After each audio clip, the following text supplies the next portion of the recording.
Kan isin ibsuuf barbaadeeti inni ittiin boo'inni umjattiin uno baleessaatii boo'u jira.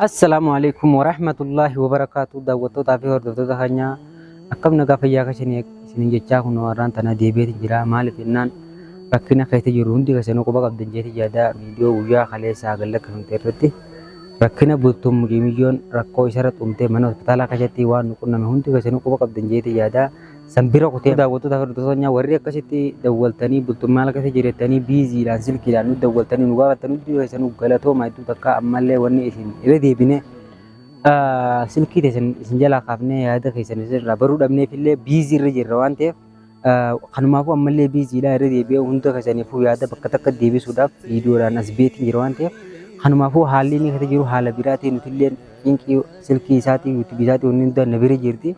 Kanumaafuu isinii deebisuudhaafis waamuun jee isinii deebisuu wallaalee san biraanis isinii deebisuudhaaf takka takkatti nama hundaafuu deebisuu waan na ulfaatu jecha kanumaafuu haalin irra jiru mahan badaa waan ta'eef haalaan dhukkubsatee jira waan ta'eef nillee dubbatu nillee naasa'u rakkina cimaa keessa jira waan ta'eef hanga mana hospitaalaa keessa illee yeroo ol seennu uummanni hospitaalaa gad nu baasanii isa qofaa mana hospitaalaa keessa jira.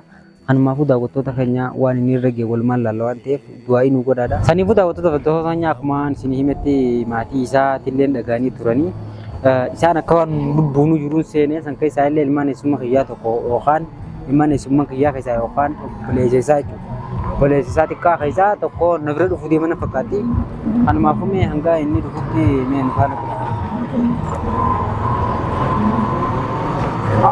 obboleessa kiyyaa nagaa obboleessa kiyyaa gabbaamee naasii obboleessa kiyyaa obboleessa kiyyaa nagarsiisa obboleessaan keenya si nagarsiisa obboleessa kiyyaa nagarsiisa isira isa dhufteeti nagaa fi warra isin akkuma qabani nagaa mana gaafatiin nagarsiisa obboleessa kiyyaa obboleessa keessa garsaa mana hospitaala keessa jira pooliseeni nanu jeni anillee nama mala taati nan gammatee guddiira deemnu as haadu buni ana daawwattoonni isaa silkiin dararraan keessatti ibsee san booda dhufuu kee kanas dhageesse duba isira mee nagarsiisa bakka dhageeffilee seefin hima bakka inni jiru hospitaala keessatti wal'aanamaa jira namni galee saniifoo amma hospitaala keessa tokko number baccuun dura isin gabbaa jennaan gabbee hangam maal ta'u duba isira deem kan yaana du daawwattoota dura dhaabbadeetiin sillee wal barsiisuu barbaadeeti daawwattoota maal horsiisa daawwattoonni isira daawwattoota garriyaa daawwattoota hin beektu miree hin beeku daawwattoota anumaafu daawwattoota jechuun nama miidiyaa bultiin keessa nama miidiyaatiin beeku isuma nagarsiisee daawwattoota qabu waan ta'eef dura irratti illee obsi rakkoon qabu maal nagarsiisa qaadiyame waan nagarsiisa obsi maal taate duba bakka inni nagarsiisa qaadiyame qaba mina qaba bakka itti qofa qabdu tan quban qabu deeme ummaa baawun inni erganii bar dhaqi ilaali naan jaani deemee dhufu jiranii isaan dhufu jiranii deem nagarsiisa tolanjaan kaatuba maanta deemee biruma deena hojii qalannee seenaa seenii naadaa nu isin nu barbaachisu yoo akka inni fayyu feetan nurraa gabbaadhaa jenna deemee hojii qalannaa fayyu isaan feetanii haala ati amma deemtu kanaan nu dhiisan gaasittuu nu dhaabani duba obboleessa duba akkamte isumaa wallaanuu irraa jechuuf duba deeban jirri sanumaafuu fardiin nu wal keessatti anaa isin biratti dhukkubsatee isin duraan du'aatti gootee mana isaanii galfachuu kaate. Isin du'aatti gootee. Du'aatti gootee. Duumaantu na du'an inni seerumu bakka inni isa fuushii fuudhu. Digalee san inni irra laafana mana hospitaala keessatti hospitaala keessatti illee uummanni hospitaala maali eenyu kun obboleessa keeti maal keeti jennii lolaniin maali firan qabdu jennaan miyyoon anarra dawwalte hospitaala keessa hin jiretti. Maali jaaminaa duba gosni irraa. yaa murakkoon qabaanuu bisa miira keessa galeetu nama takkaa bakka waan ni una gadi. Dubu diam kau jireena dubu akama sanu. Mana akama asuma mana akama. Dubu diam kau jiana. Nundi sangkanu ariani ber. Main nori dubu nama rukum setelalani. Lalu mah berarti wala namu sapetame. Wala namu dubu yang garudan berbada kak. Iya nak ni temu. Iya kak. Iya anak sih menyekin mali. Ajmana ang dubu yang anak pun berbada. Gabagai sekali sambodara kayak gabani angga ero mantan itu kok. Koda banne angga isan wallanan nu gobbasani jetin ala dabadde dawto tapi simes isi sani sede yetu polis angkap simna kau diam kau jana yo polis asuta kap simna polis anu kap sisa amma dia wajib mana kap simna polis amo ega dubai saka khana fayu barbana mo yeganni fajimo ka kana mafu bar amma dia kap simna sambo dari dia dia bina ega ini wayai bodere si kap simna akasimi tio amma dia wajib ana amma yo jiru ko dia ya ni ana amma jira sigale kana mafu Isa ijaan arguun barbaade isa. Isa moo? Iyyaana rakkoo maal uumaan taane bar? Uumaan taane? Uumaan taane namni dhukkubsatee mana akamaa jiru maal uumaan ta'een yaa? Bar namni dhukkubsatee diifaafaa nama dhaqu namni akama? Diffafaa miti gaa sumni itti goote naa sumni tame taati beeku. Summii gaa inni kun akkam jira fayyamoo ni fayyamoo akkuma doktora? Bakka iyyaan arguu barbaade deemni. Ni fayyaa naan jedhu. Ni fayya. Fayyoo akkamiin beeytatti? Fayyuu doktoraa naan jedhu doktora gaafadhe. Kanaafuu daawwattoota bittoonyaa kana bira jira. Doo maali maal waraabu jirtu? Daawwattoota kan. Viidiyoo maal waraabdoo? Viidiyoo hawaasa bal'aa kan waraabu jira. Doo viidiyoo maal waraabdaa? Obboleessa fayyaa jechuun ni oota. Obboleessa fayyaa jechuun viidiyoo waraabdaati. Uummata hin beeksisu.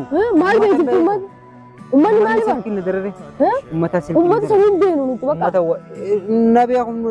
Uummanni maatii isaa caalaa akka maatii isaa caaluu baatanis itti dhiyeenya qaban. Itti dhiyeenya qaban nuti irratti dhiyaata nuti irratti dhiyaata. Dubatti itti dhiyaattu maal tana? Bakka daawwattoonni maal daawwattoonni ati jaawal. Daawwattoota gaachuun gaakun akkuma gartuutti hawaasa bal'aa sigalee namoonni daawwatu. Daawwattoota jechuun naaf beekoo qabu. Nama dhukkuba jiru wallaananiiti.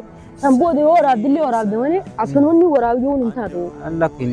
Hin taatu akkatti kana. Lakki gawaan inni kati jiru hawaasa adda baasuu yaasuu iddoo cinqamu jiru nama kan meeqa nama kun. Amma deemna geessi amma danda'amu dhaabbachuu deemna geessi. Maaliif booda rakkatiin kan inni suuta deena. Suuta deena amma deemnee deena maali isa san ayyaan harkuu barbaadan. Hayyaa nu daawwattoota kan nyamcaan kan. Boo daawwattoonni maali?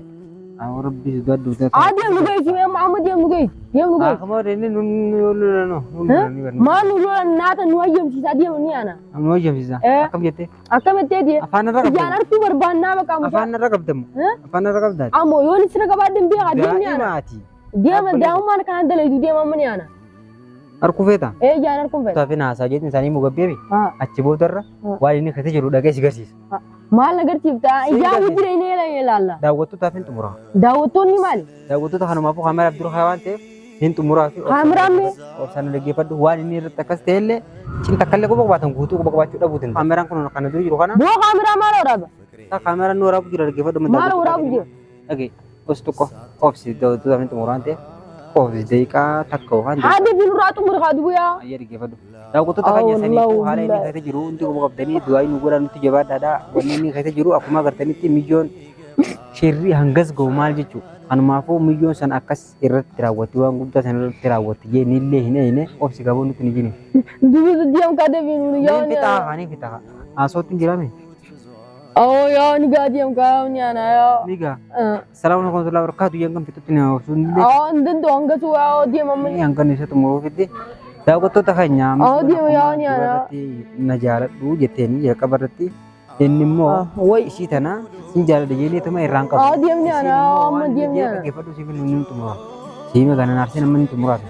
Eegalee daawwattoota keenya inni waan irraan qabneef jecha afaanumaan hin jaaladha jeenee itti booda irra isiin dhugaa godhattee diddii isaa kana agarraan dirqiiniin mana si galfadhaa yaada jedhuun mana hospitaala iyyaamte mana nyaataa iyyaamte achi booda irra san booda irra yeroo inni mana nyaataa dhaqu nyaata inni nyaatu hanguma inni fincaanii gabbeetti du'aa keessa buuftee jechuudha.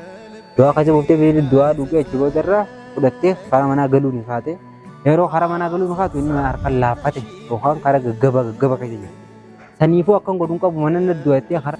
Saniifuu yeroo ammaan tana mana hospitaala si baaftu mana isaa geessitee huccuu irraa qaqayyertee mana hospitaalaa geessitee jechuudha. Mana hospitaalaa geessitee kanumaafuu daawwattootaa fi hordoftoota keenya haalli inni keessa jiru haala cimaa keessa jira. Du'aayii nuuf godhaa daawwattoota keenya kanumaafuu wanni nu goonu hin jiru. Du'aayii godhuu fi malee kanumaafuu hospitaala illee gannu dhorkanii waan goonu wallaallee kun mucaaraa bahuu jira ittiin ol naqajee agarsiisu natti hin dhiisanii kanumaafuu daawwattoota keenya cinqee keessa jirra du'aayii nu godhaa jechuun isin barbaada. Obsi rakkoon qabu ni deena. Duuba amma diyaam gaamma yaana. Amma yaana rakkoon qabu. Kanumaafuu daawwattoota hospitaala shiroobii moo waan jaansan gamaaleesha. Bilokoos sanarra dhaabanii sanii haafaasoo bilokoos meeqa fixee hin dubbatu afaaniin hafuuronni baafataa ol qabnaa hin dubbatu. Kanumaafuu yoo ammaan tana hafayyu taate hin beekne rabbummaan nu hafayyisu jechuu barbaadna nu hundaafuu haala cimaa keessa jiru waan ta'eef kanumaafuu daawwattoota keenyaa wanni goonu hin jirtu. Hanga dhumatti sagantaa urjii diimtuu san quba qabdanii isiin sunis irratti dawwaltee akkuma kaashanitti eessa jira maarree jiraattee gis meeqana irratti dawwaltee silkii isii yeelaa kaasuun hin fadde maaliif jenna isiin isa cinqamtee dawwaltee eessa jira maal godhu jira maal ta'e jettee cinqamtee ta'e isii wajjin akkasitti isin jaaladhanii isii baasaan ta'e irra golloon isaan hundi quba qabdan jeeti yaada. Kanaafuu isiin waan dhufu jirti na fakkaatti dhufu jirti inni achi boodarraa daawwatuma fiyyaa wanni goonu hin jirtu.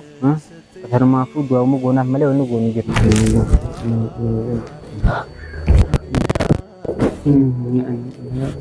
Kongo bukootni ana obsira Kongo bu'aa sigale Himboyin ni mana salah sanis. Sura Kongo sigale. Daawwattoota keenya kanumaafuu wanni goonu akka wanni isin fuudhuu isin dura dhufneef akka isin du'aayii nu gootanii waan barbaachisu nu gootan jechumaa fi saniifuu warri akkasitti ciinqabtanii nu rakkatan hundi nu hanga kana isin ibsuuf barbaadeeti. Nuti booyin gatii nuunoo baleessaatii ba'uu jira. Warri biyya alarraa hedduun keessana bakka biraarraa fudhatanii taphatanii maal akka baleessisas jechuudha. Nu bira dhaabbattanii mucammaa keessa jireettanii silkiidhaan nu dawwaltanii isaaniillee koomentiinillee barreessitan. Nuti keessanii galatoomaa jechee isin hin qabnu. Wanni nu gootu yoo jiraate du'amu nu godhuu qofa jechuudha. Gaafa inni beellee akkuma jiru kanattiin isin waraabaa. Awoo xiqqaateetti waan gumma fedhelee haa ta'u uuman dhageerraa uuman hospitaalarraa fudhate fa'aa yoon ijaan isin agarsiisullee baaddeen waraabbii kaameraadhaan adoorkanillee waa afaanumaan isin immoo waan inni fayyadu. Deemu kan yaana. Nuun rakkoo qabu. Kanumaafuu daawwattoota keenya waan hanga ammaa taanaan dhaggeeffattanii nu faana jirtanii isaaf rakkattanii nu ciinqamtanii hedduu takka ulfaadhaan isin jechuu barbaada nagatti nu jiraadha.